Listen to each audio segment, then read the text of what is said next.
Oui, au début, c'est lourd, mais c'est parce qu'on donne de l'importance psychologiquement aux choses.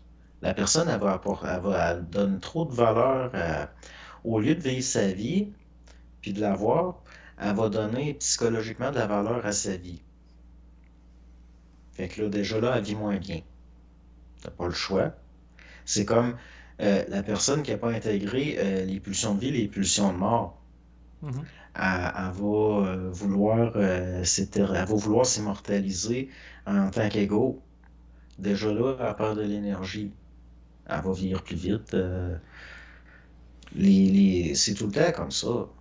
Ça peut être un effet paradoxal, mais en même temps, si la personne elle veut vivre plus longtemps, puis elle adopte des saines habitudes de vie, dans le sens qu'elle évite de fumer, ensuite la consommation d'alcool, elle fait de l'exercice, tu sais, ça peut la favoriser, la pratique le jeûne intermittent aussi, ça peut la favoriser. Ben, je pense que ce que tu penses est encore plus d'incidence que ce que tu fais ou la façon que tu vois ce que tu penses.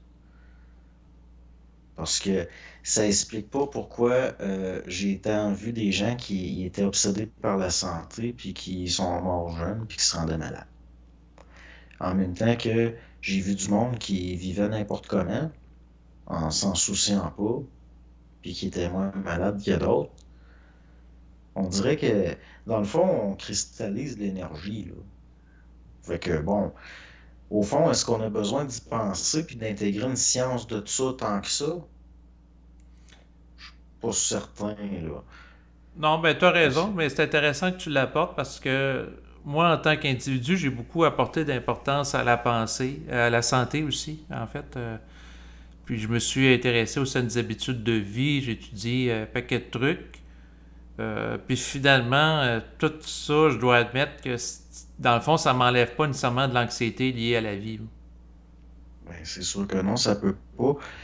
La seule affaire qui peut faire ça, c'est d'enlever d'arrêter de donner de l'importance, mais d'une façon subjective, psychologique, puis d'arrêter de s'en faire.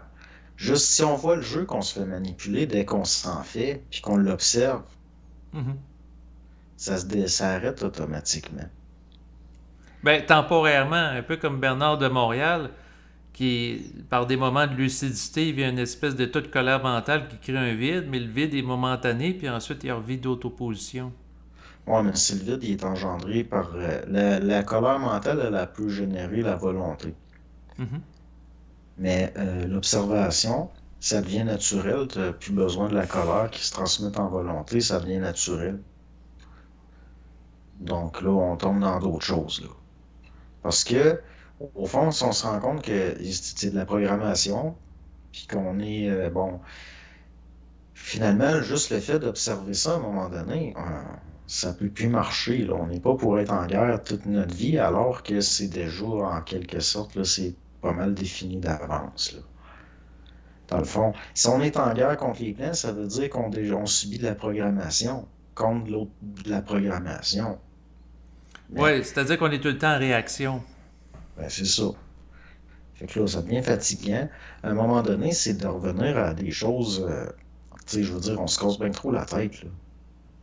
Fait que, il y a des phases où on va être en petite guerre, mais c'est parce que justement, bon, il y a des phases où tu as de l'expansion, tu as de la contraction, mais on n'est pas pour être tout le temps de même. Donc, on devient changeant. L'humeur devient volatile. Il faut que ce soit plus volatile. Mais là, on n'est pas pour tout le temps, et on n'est pas pour s'enfermer dans une affaire, une facette, parce que là, c'est supposé être multidimensionnel. Il y a des phases, puis il y a des cycles là-dedans. C'est un peu comme un poumon qui respire. Mhm. Donc, bon, dans le fond, des fois, pour apprendre la santé, ben, il faut être malade de temps en temps. Puis à la longue, bon, on a moins en moins besoin d'être malade. Puis de toute façon, l'affaire, c'est qu'on dirait qu'on n'accepte pas, comment je pourrais dire ça, le réel, il serait plus facile à voir si on le contestait pas. On ne veut pas voir ce qui fait pas notre affaire. Ben, c'est C'est sûr que. psychologique. Oui, oui, ben c'est sûr que l'instinct de survie de l'ego psychologique qui veut se préserver, va garder le réel qu'il peut interpréter comme étant souffrant en distance, il va le nier, il va faire du déni. Tous les mécanismes de défense liés à la psychanalyse, on peut les mettre en relation avec ça. Puis le réel, tu vois, je suis rendu à 42 ans, puis je le trouve extrêmement lourd à supporter. Pourtant, ben franchement, plus ça va, puis moi, je suis inquiet de ce qui se passe dans le monde. Je suis de plus en plus... je Ben, m'informe de plus en plus t'es pas, facilement, mais pourtant... tu t'es pas inquiet, parce qu'il y a quelques instants, on parlait que la possibilité d'une guerre civile en Europe, ça t'inquiète pas. non. OK. Ben, c'est parce que t'es pas là, puis moi non plus. Mais si je me mets à la place d'un Mais c'est pas Europe... juste ça. Ouais. Ma vie n'a pas d'importance à ce niveau-là.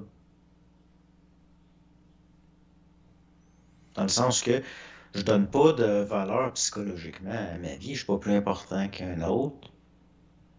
Même si je meurs demain matin, c'est pas grave, là.